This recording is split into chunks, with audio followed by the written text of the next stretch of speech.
Hello friends, so today we will learn about the transport protein in the cell membrane. So there are various transport protein associated with the cell membrane. The first one is pores, then there is a channel, then there is carrier protein, and then there is a pump. So the pores are always open. For example, aquaporins and the perforins, which are responsible for water movement. Then the next type is channel protein, which are responsible for simple diffusion. the there are various type in channel protein. The first one is leaky channel. Sodium leaky channel is present in all the cell. Then there are gated channel. First one is voltage gated ion channel, sodium channels in the nerve membrane, and there is a ligand gated ion channel or inotropic receptor associated channel. For example, there is GABA A and nicotinic acetylcholine receptor. Then the next one is cyclic nucleotide gated channel, cyclic AMP and GMP, which is a secondary messenger. So G protein couple receptor are present. Then there is GABA B, which act via cyclic nucleotide gated channel. Then muscarinic acetylcholine receptor, and there is SCN channel, hyperpolarized C nucleotide gated channel, as the channel regulate our heart function.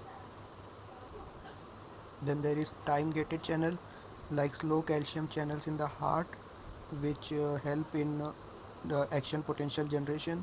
Then there is a potassium channels in the nerve membrane, and the next one is mechanical gated channel in the skin, mechanical receptor which are located in the skin. So the next type of channel is chemical gated channels. So it includes two channels like O2 sensitive potassium channels and ATP sensitive potassium channels.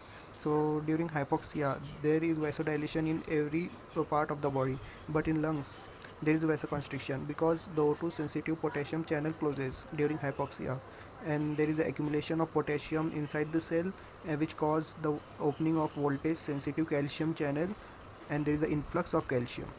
So what happens in this, there is a vasoconstriction. Then these O2 sensitive potassium channels are found in carotid bodies, then erythropoietin synthesizing cell. Then the ATP sensitive potassium channels are found in beta cell of the pancreas, which secrete insulin, undergo glycolysis, which release the ATP. Okay, so the ATP sensitive potassium channel closes. Here it is closed. Okay, so intracellular potassium accumulation, the potassium is accumulated inside the cell, then the calcium enter into the beta cell, then the insulin is released via exocytosis. Then there are the carrier protein, which are also called the transporter, which are involved in facilitated diffusion, uniport transport, and secondary active transport, symport and antiport. Then the characteristics of carrier mediated transport are are stereospecific, and they show saturation. Like glucose is transported in all cell by facilitated diffusion by glut channels glucose transporter, except GIT and kidney. Glucose is transported by secondary active transporter by sodium glucose co-transporter.